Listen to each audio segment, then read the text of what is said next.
Hi, ladies. My name is Danelia Williams-Bostino, and it's a pleasure and it's an honor to be here with you today. And every time I'm asked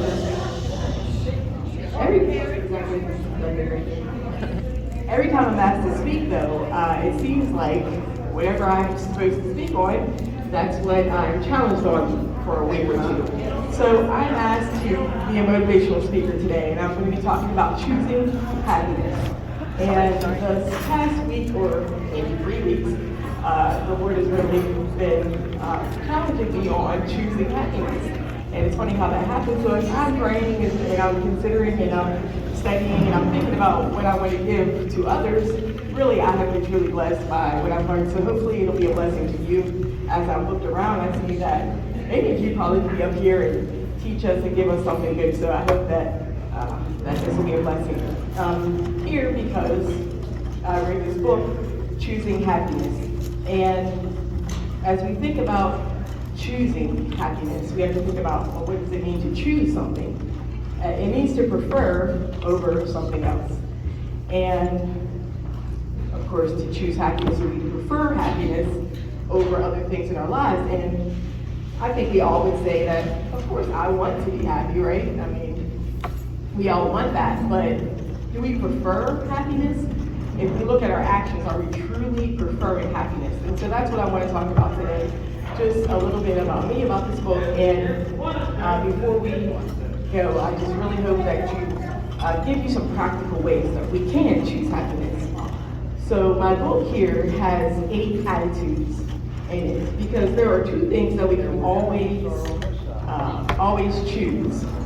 We can always choose our attitude, and we can always choose our actions, no matter what's going on in our lives.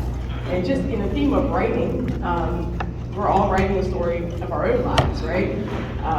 When you first realize that you actually have control over your life, when you can pick up that pen and start writing for yourself, some chapters were already written, right? The setting was already chosen. You didn't get to choose where you were living when you were a kid. You didn't get to choose your mom or dad. You didn't get to choose certain people in your life, but you did get to choose when you realized you got to choose your attitude and your actions.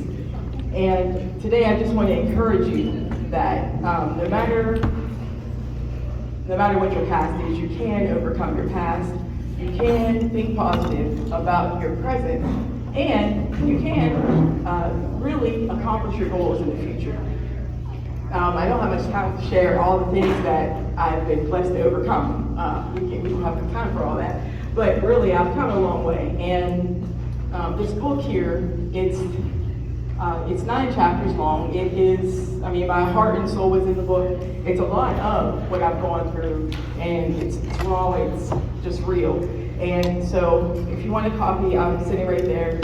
You can get a copy from me, come see me after this. But the book is, every chapter is four parts of a chapter. I wrote it kind of simply so that you can just take a little bit at a time. So the first part is about that attitude that we're talking about. There's 8 attitudes, so it's just about the attitude, kind of written down to earth about the attitude. And then the second part is a biblical example. Again, just written very simply so that we all can understand. And the third part is that part of my testimony that God developed these things in me. And then the fourth part is application. We just think about the things that we read and how can I have this attitude in my life. Again, the 2 things you can choose are your attitude and your actions. And I'm telling you that these attitudes that the Lord promotes in our lives are life-changing attitudes, because I know you've probably heard that saying that your thoughts become your words, which become your actions, which become your habits. Your habits develop your character, and your character, of course, chooses your destiny, right? You heard that? Well, it starts with your thoughts.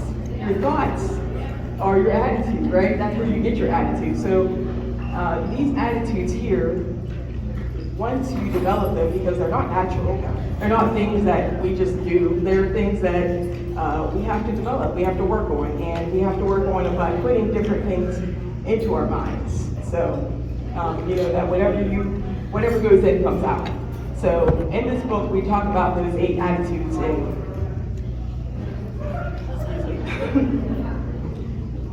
really, for me to be here today is a miracle. So 10 years ago, I was at my lowest point of my life.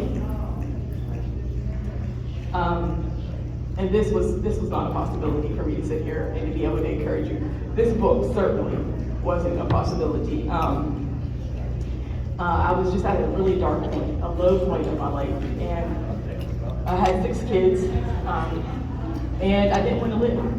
I every day just battled that thought of suicide, and didn't see a point of living. In fact, I thought everybody was better off without me. And I don't know if any of you guys ever felt that way, but I'll tell you this, that is a lie. It's a lie from hell. Your friends aren't better off without you, your family's not better off without you, and neither was mine. You know, but those thoughts were getting, they said they were going to keep it those thoughts were until she was getting done. heavy, like to the point where I didn't think I could fight it anymore. I don't know what I'm going to do if I can't control this. So one day when my kids were at school, I just said I can't do this anymore. And in the middle of my living room, I just prayed, remembering nothing but, hey, Jesus loves me. And I just said, God, I can't do this. Please take these thoughts from me. And I don't know if you've ever been depressed, but my phone rang. And you know, when you're depressed, you don't answer the phone. You don't go to the door. You're like, everybody's leave me alone. But that time I thought, I should answer the phone. And I answered the phone, and on the line was, my children were going to church. It was the lady from the church, and she invited me to a ladies' fellowship that next day. And I'll tell you that these attitudes began to develop in my life as I began to go to church, as I began to have Christian friends, as I began to prefer happiness. I didn't prefer that attitude that I was holding on to, that sadness, those emotions, that past that I couldn't overcome, you know? I don't know if any of you ever been there, but it's hard.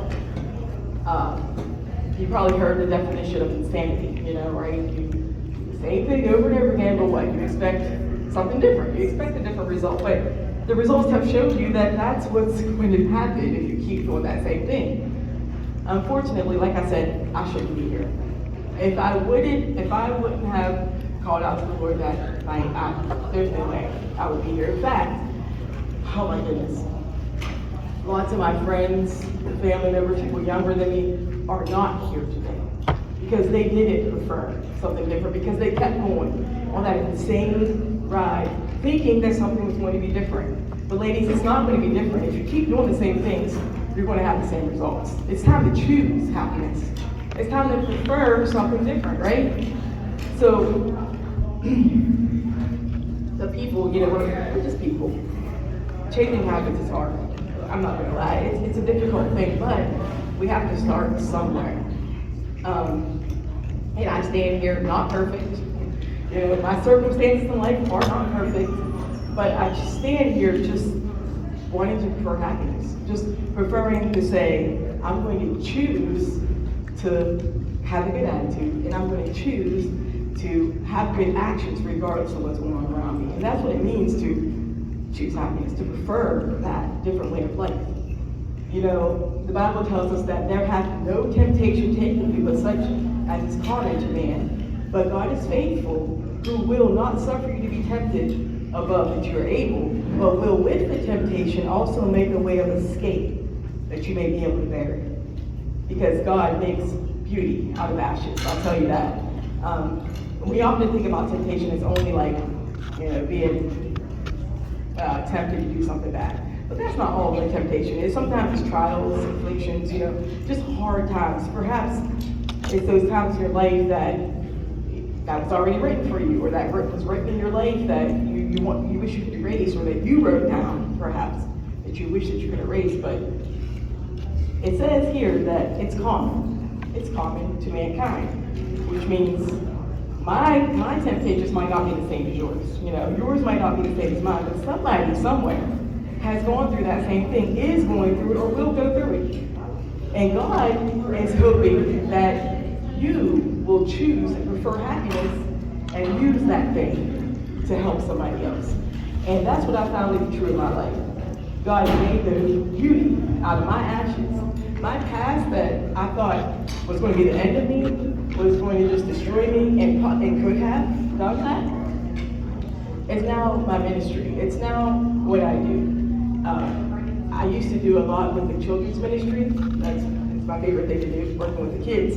But, work with things today, I can't. But I'll tell you what, when them kids come into church, I have a special love for them because I know I've had a hard home life growing up. And I can love on them kids like no one else.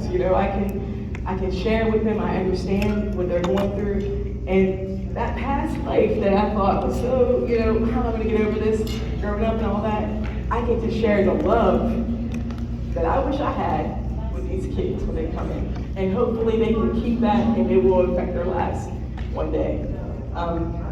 Those who struggle with addiction, a lot of people just close the door on them. They're not gonna get better, whatever. No. I know personally that you can overcome addiction. You can overcome addiction. You can be free from that. And I can look at that person and say, there's freedom for you. And I can love on them right where they're at. You don't have to be all that I expect you to be right now today. I can love you right there because I know, again, I know. And I can do that. So my past, again, has become a current ministry. Your past can become your today's ministry is what I'm trying to say. Those who don't know God. And I know probably all you guys aren't Christian here, that's okay. I'm not gonna not like you or even love you because you aren't Christian. No, that's not, and the people who don't, shame on them, because that's not God's way. But I can love on anybody, whether you love God or not, whether you hate God, I can still love you because God loves you. And I can do that. That is a ministry that I can use today because of my past and just being around a lot of people who said they were Christian and, left a bad taste in your mouth. When I had the kids were all younger, we weren't married, me and my now husband, but we weren't married and we had all these kids and everybody, you go into church, some churches, finally found a good one though, but you go into it and everyone's looking at you like, and judging you. And it shouldn't be that way. It shouldn't be, but because I went through that, I will not let anybody ever feel that way. I will not ever look at somebody like you're beneath me because you're not. We're all the same. And praise the Lord that my past is now my present ministry. So, sorry about that. I don't know if you know who Fanny Crosby is, but when she was like a couple months old, an incompetent doctor made her blind. They put something on her eyes which she couldn't see anymore. Well, when she was 8, she wrote this poem which sticks with me. The poem says, "Oh, what a child I am, although I cannot see. I am resolved that in this world contented I will be.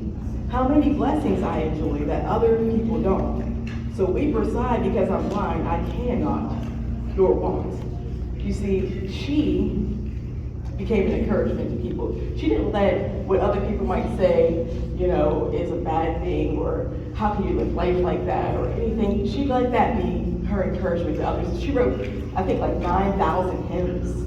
One of my favorite, Blessed Assurance, she wrote, and she's still encouraging. She still encourages me today. So, basically what I'm trying to say is that no matter what you've gone through, you can overcome your past. And not only can you overcome it, but you can use it to help other people today, tomorrow, in your future. You can choose to prefer happiness. You can teach other people to prefer happiness, that it's a possibility in your life.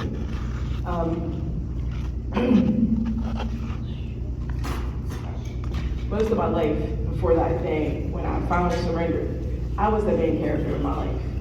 I wanted to do things my way, I wanted to see things my way. Honestly, if I had things my way, I probably wouldn't be up here speaking, because as you can tell by my mouth, I'm extremely nervous. This is not something that's me, but this is something that God wants me to do. So I'm going to do it, and I hope it's an encouragement to you. But you know what? We can take control of our lives right now. No matter what was written in your story, no matter what you even wrote, there were things that were in my story that nobody else wrote that. Nobody else wrote that junk. I wrote it myself. I put that stuff in my life, and I wish I could erase it, but it's there. And like I said, I can now use it today to help other people who are going through those same things and be a blessing. So don't let your past, whatever it is, don't let your present prevent you from thinking positively about now and about thinking positively about your future, because somebody needs you. I would say many people need you. But I want to give you guys some practical ways to choose happiness. Like I said, it's been a rough 3 weeks. You have those types of weeks where just like everything is coming against you, and I'm thinking like, I need to be a motivational speaker, but I need motivated. But it was through all of this, thinking about all this stuff, thinking about where God brought me from, thinking about where I am now and how blessed I am, that is a motivation to people. So I was encouraged by that. But like I said, I know that a lot of you guys probably aren't Christian. Maybe some of you are. I know I got to stay in, so some of you guys are. You know what I'm talking about. But you may have, like I said, come across some people who just aren't representing Jesus like they should. And I'll be honest, I don't always represent him like I should. But we're just human. We're still in our flesh, We're not going to represent him. I mean, he's perfect, Not only he was perfect, and he chose to die for us.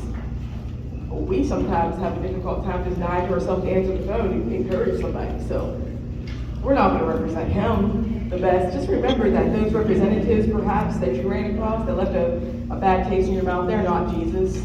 He will not do you wrong, and he will not leave a bad taste in your mouth. So this season of your life, give Jesus a chance.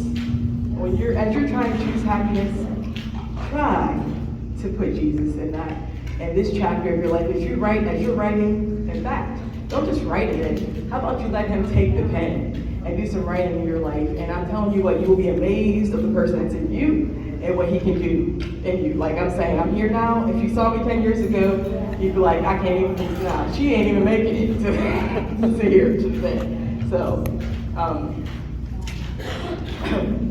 sorry, my mouth's really dry. I should take a drink of water.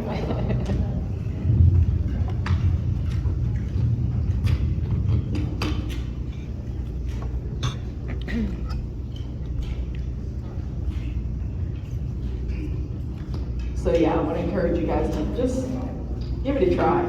Give him a try. Get a Bible, start reading about him, learn about him. I'm sure there are some Christian friends here amongst you that you can get to know. If you want to see me afterwards, we can be Christian friends. Just know that there are people who are truly Christian, that are real about the Lord, who want to do the best. Again, won't do the best. I mean, we won't be him, okay? But we will do our best to represent him and show you that there's a better way. And there's love that you've never seen this type of love before. Let that be part of your life in this next chapter. Because you know what, through every twist, every turn, every good time, every ups and downs, every miraculous miracle that happened in my life, Jesus was there, whether I was looking for him or not. So give him a try this time. But just some practical things you can do. Number one, take inventory. You cannot do anything about something that you don't know. So go home and think about, what do I think about? Do I really prefer happiness? Is that what I'm thinking about? Is the good things? Am I thinking about positive things? Or, am I thinking about what gets me down? But know what gets you down. Know what hurts you. Know what irritates you. Know what makes you afraid. Know what excites you. What do you want for your future? Really take inventory of where you are in your life and where you want to go. Or else, well, guess what?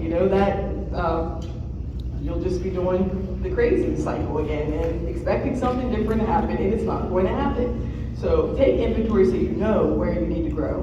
But then be honest with yourself. Look at the things that you wrote and then decide if they're true or not. Like I said, there was a time when I really truly believed that everybody was better off without me. Was that the truth? No, it wasn't. On this last week, I thought, if I get up there and talk in front of them ladies, I'm going to pass out and die. Is that the truth? No, I'm still here. So be honest with yourself and allow yourself to do things that you wouldn't usually do. And choose thankfulness. That's at the top of the list, really. Thankfulness will definitely get you closer to happiness. Be thankful. As you wrote that list down and you think about all the negative, you got a negative over here, look at all those negative things and think about how you grew from that situation. Think about the good things, the positive things that came from it, because there are, because you guys are all here, So you overcame that thing. Even if you're going through something right now, there's some strength that you're gaining, there's some wisdom that you're gaining. Write that down and remember that that situation, it's not all the negative stuff, but I'm gonna focus on what positive came out of that. Did I make a good friend out of that? Something good came out of that for sure. So choose thankfulness, focus on the good in your life, and then invest in relationships. Interestingly, I know you guys probably heard of the fight or flight. That is actually more of a man thing than a woman thing. Psychologists have found that ladies actually have a tend or befriend kind of response to stress. So we actually like to nourish people and like want to take care of people when we're stressed. And think that we fight it all the time because we're like, leave me alone, I don't want to be bothered. Or we get in our mind like, oh, she's so busy, I don't think I can, she don't want to hear from me, you know how we are. But the truth is that we need that. That is actually not only going to help that person that we tend and befriend, but it's going to help us. And our bodies naturally have that response where when we're stressed out, we need to find a lady friend and get close and nourish them and be nourished ourselves. So invest in relationships. Find you some good people to write into your life to be closer. And then forgive people. Not an easy task, but forgive for yourself, not for them, not for the person that's hurt you.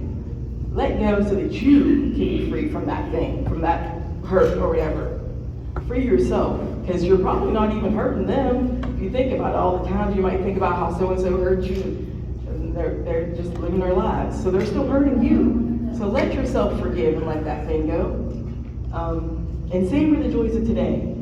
I'm thankful to have 3 of my teenagers with me here today, but you know, we can get so busy that we don't, oh, this needs done and this needs done. And man, the sink full of dishes, there really was before I came here. But I choose to spend time with, I only have this much time. In fact, my oldest one, she's married and already off. So, take that time right now to just enjoy life where you're at. And I know we all need a purpose, but find the purpose where you're at. Don't look so far ahead that you miss what you got right now. Also, you want to set goals, small goals. You don't have to be all the way out there, just little things to help you to stay focused and going forward, right where you're at right now, but moving forward constantly. And then start today. Tomorrow never comes. You say tomorrow, no, that's today, right? So today you have to start choosing. Start preferring happiness today. I don't know about you, but sometimes I almost want to stay in a bad place. That sounds crazy, right? You want to be mad at so-and-so, or you just want to, I'm sad right now. I'm just going to be sad because I want to be. But let's prefer happiness instead, because that is not only going to help us, it's going to help other people. Those ashes will be turned into beauty as we invest in other people's lives. So remember that if you want something different, you're going to have to do something different. You're going to have to, listen to different things. You're going to have to speak differently. You're going to have to hang around with different people. You're going to have to let yourself experience different things, or else, again, you're just in that cycle of insanity. Again, this is the book. It's Choosing Happiness. If you want a copy, you can see me here. But let's remember that you can overcome your past, and you can think positively about your present, and you can accomplish goals in the future. So may you all be blessed with truth today.